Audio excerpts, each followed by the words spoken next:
BBMP news 9ಗೆ ಸ್ವಾಗತ. ಮೊದಲಿಗೆ ಮುಖ್ಯಾಂಶಗಳು. ಯಾರೇ ದ್ವೇಷದ ಭಾಷಣ ಮಾಡಿದ್ರು ಕೂಡ ಅವ್ರ ಮೇಲೆ FIR ಹಾಕ್ತಾರೆ. ದ್ವೇಷ ಸಮಾಜದಲ್ಲಿ ಒಡಕುಂಟು ಮಾಡ್ತಕ್ಕಂಥದ್ದು, ದೇಶವನ್ನು ಉಂಟು ಮಾಡ್ತಕ್ಕಂಥದ್ದು, ಒಬ್ಬರಿಂದ ಒಬ್ಬರಿಗೆ ಅಶಾಂತಿಯನ್ನು ನಿರ್ಮಾಣ ಮಾಡ್ತಕ್ಕಂಥದ್ದು. ಇದು ಯಾರೇ ಭಾಷಣ ಮಾಡಿದ್ರು ಕೂಡ ಅವ್ರ ಮೇಲೆ ಎಲ್ಲರ ಮೇಲೂ ಕೂಡ FIR ಹಾಕ್ತೀವಿ. ಮಹಿಳೆಯರ ಬಗ್ಗೆ ಬಹಳ ಕೆಟ್ಟದಾಗಿ ಮಾತಾಡಿದ್ರು. ಸರ್, ಈಗ RSS ರೀ ಆಡಿಟ್ ಆಗ್ಬೇಕಂತ ಕೃಷ್ಣ ಬೈರೇಗೌಡರು ಹೇಳಿದ್ದಾರೆ. ರೀ ಆಡಿಟ್ ಆಗುತ್ತಾ ಸರ್ RSS ಕೊಟ್ಟರು ಲ್ಯಾಂಡ್ಗಳು, ಬಿಲ್ಡಿಂಗ್ಗಳು? ಗೊತ್ತಿಲ್ಲ ನನಗೆ. ಕೃಷ್ಣ ಬೈರೇಗೌಡರನ್ನೇ ಕೇಳಿ. ಸರ್, ಈಗ SIT ತನಿಖೆ ಈ ತಿಂಗಳ ಅಂತ್ಯಕ್ಕೆ ವರದಿ ಕೊಡ್ತಾ ಏನು ಗೊತ್ತಿಲ್ಲ. ನಾವು ಇಂಟರ್ಫಿಯರ್ ಆಗಲ್ಲ.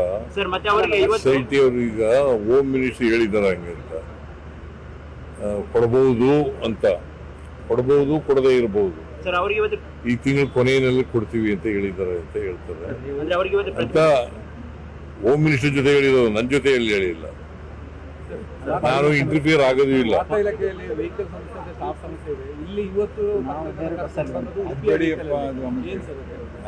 ವಾರ್ತಾ ಇಲಾಖೆಯಲ್ಲಿ ಸ್ಟಾಫ್ ಕೊಡ್ತಾ ಇದೆ. ಇವತ್ತು ಉಡುಪಿಯಿಂದ ಬಂದದ್ದು ವೆಹಿಕಲ್ ಮಂಗಳೂರಿನ ಪತ್ರಕರ್ತ ಕರ್ಕೊಂಡು ಮಾಡ್ಕೊಳ್ಳೋಣ, ಇಲ್ಲಿಗೂ ಮಾಡ್ಕೊಳ್ಳೋಣ.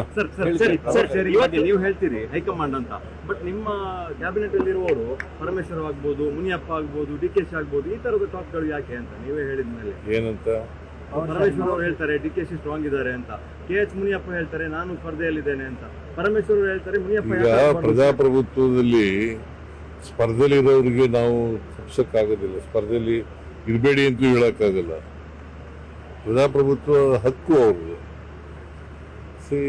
ನಾನು ಚೀಫ್ ಮಿನಿಸ್ಟರ್ ಅಭ್ಯರ್ಥಿ ಕ್ಯಾಂಡಿಡೇಟು ಅಂತ ಹೇಳ್ಕೊಳ್ಳಿಕ್ಕೆ ಹೈಕಮಾಂಡ್ ಅಂತಿಮವಾಗಿ ಹೈಕಮಾಂಡ್ ತೀರ್ಮಾನ ಮಾಡಿ. ಸರ್, ಯಾಕೆ ಸರ್ ಪದೇ ಪದೇ ಈ ಒಂದು ವಿಚಾರ ಬರ್ತದೆ ಸರ್? ನೀವು ಕೇಳ್ತಾ ಇರ್ತೀರಲ್ಲ ಹಿಂಗೆ, ರಾಜಣ್ಣ ಅವರು ಅದಕ್ಕೆ ಪದೇ ಪದೇ ಬರ್ತದೆ. ನೀವು ಕೇಳೋದು ಅದಕ್ಕೋಸ್ಕರ ಪದೇ ಪದೇ ಬರ್ತದೆ. ರಾಹುಲ್ ಗಾಂಧಿ ರಾಜ್ಯಕ್ಕೆ ಅಂತ ಇದೆ ಸರ್. ಗೊತ್ತಿಲ್ಲ. ನಿಮ್ಮ ಬಹಳ ಆಪ್ತ ರಾಜಣ್ಣ ಅವರು 5 ವರ್ಷ ನೀವೇ ಆಗ್ಬೇಕು ಅಂತ ಹೇಳ್ತಾರೆ.